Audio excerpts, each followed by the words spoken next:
Well, I hope you took a few moments to let all of the information we talked about in the last lecture kind of absorb in. All right. Um, again, just a refresher, what we're talking about now is the factor market, which is the market for inputs into production. All right. What makes the factor market unique, remember, is this concept of the derived demand. That demand for um, the inputs into production is derived not only from the price of the input, but also the demand for the output.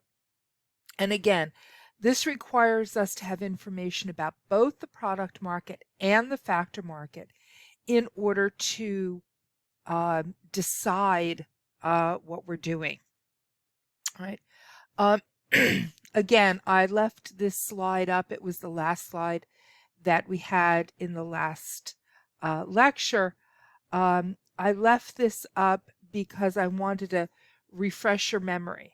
As we go forward looking at the graphs, remember that the factor market is going to determine the shapes of the supply and the marginal factor cost curves. Whether we're a price setter or a price taker in the factor market will determine the shapes of these curves. In the product market, whether we're a price setter or price taker will determine what the value marginal product curve and the marginal revenue product curves look like. So let's get started. Okay, so here we go. As you can tell from this graph, we're talking about a price taker situation in both markets. So that means we've got perfect competition in both markets. This producer cannot determine the price of labor, and they have no power in the market for their output either. So let's see why this is the graph that we would be facing. Now, let's look first at the factor market. As a price taker, that means if the factor we're talking about is labor, since that's the factor most of us have to sell, let's deal with that. All right. The price taker situation, as you can tell from this graph, is a very simple situation. Now, the supply curve, and this is the supply for labor, is going to be highly elastic. This firm has to take the market price for labor. No matter how many people it wants to queue up outside its HR door looking for a job, it cannot change the price of labor. So that gives us a horizontal supply curve. Luckily, in this case, the marginal factor cost, the additional cost of hiring an additional worker, will be the same curve. We take this luxury of these two curves collapsing in on each other. We take that as a plus. All right. What we also notice is the value marginal product and the marginal revenue product curves in a price taker situation are also going to be the same curve. If you recall from our last lecture, the value marginal product is found by taking the price of an output and multiplying it by the marginal physical product for the input. Now, if you go back and look in your lecture notes from, weeks ago, when we first looked at the old McDonald's situation and we talked about marginal physical product, we noticed that that was a downward sloping curve. So the shape, that downward sloping curve, is why the value marginal product curve looks the way it does. All right. So in this situation, we've got a very simple graph. All right. So again, if this firm, who is a price taker in both markets, wishes to profit maximize, they will maximize the purchase of their inputs, or they will have the correct amount of inputs to maximize their profit if they purchase labor up to the point where the marginal revenue product, the marginal revenue product equals the marginal factor cost. And that's right here. Now, we know the amount of labor we wish to purchase, right? It's right here. Now, the only curve in this graph which represents a relationship between the price of labor and the amount of labor is the supply curve.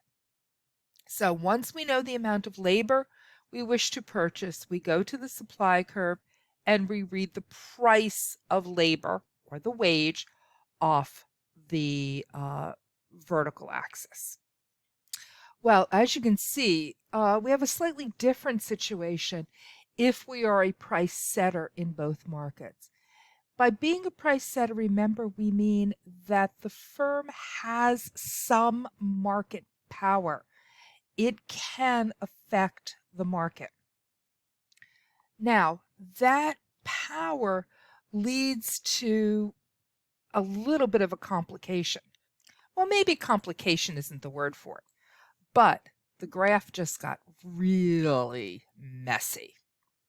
Let's look at why this is the graph for a price setter in both markets.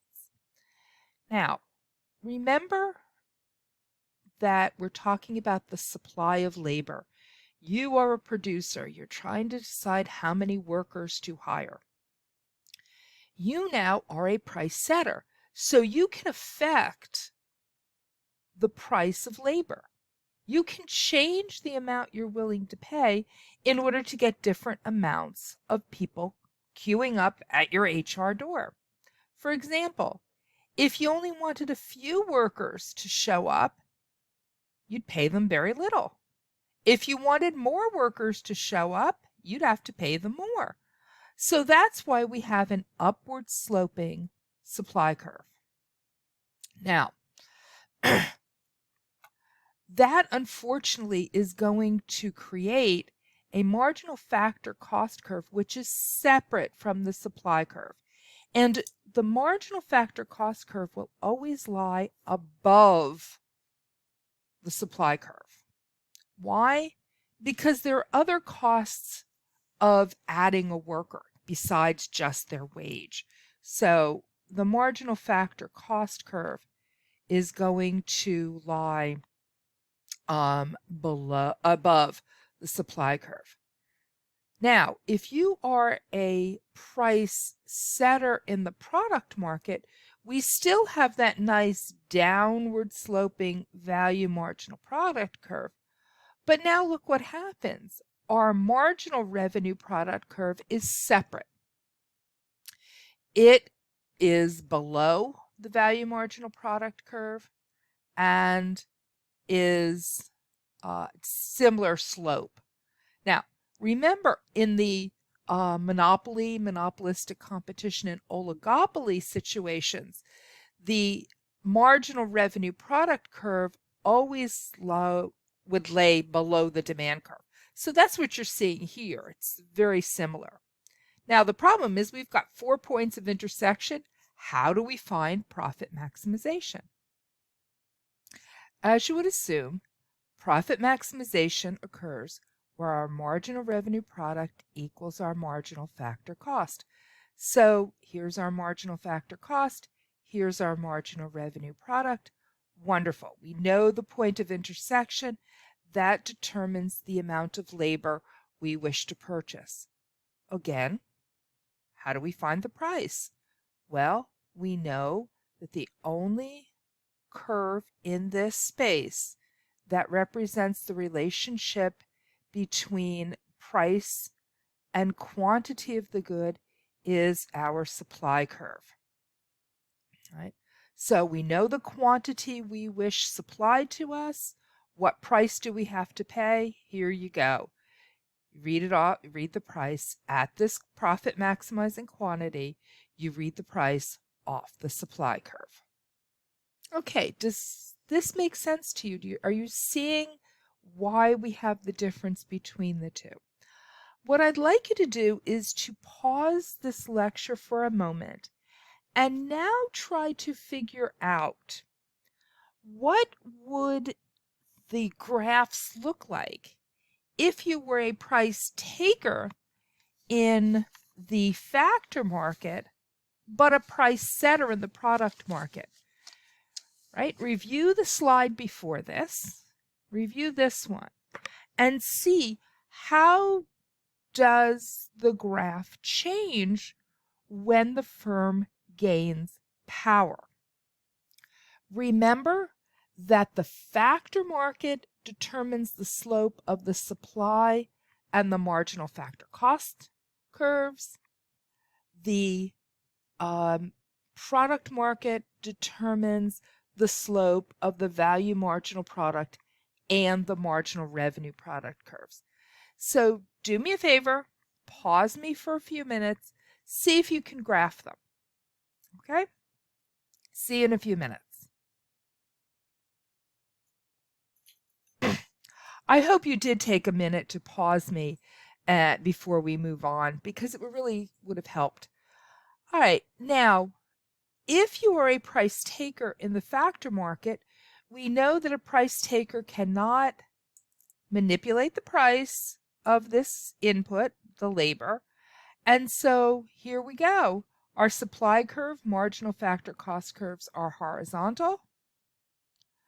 But as a price setter, we can affect the value marginal product, marginal revenue product curves. They are separate curves.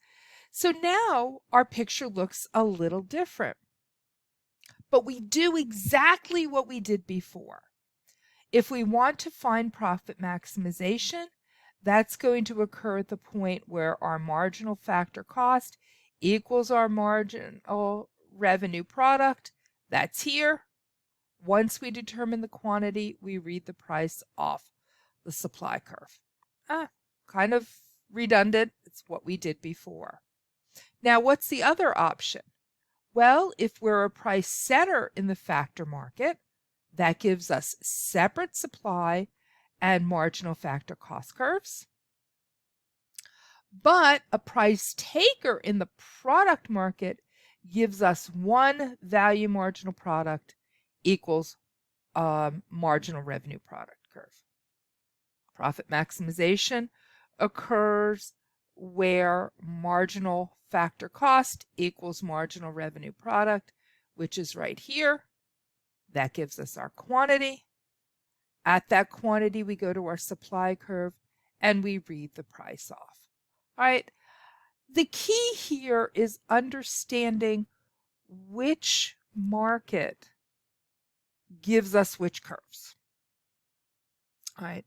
And so I think that is the way you should try to remember these. Don't try to remember the 4 previous slides. I think there's a better way of trying to remember these.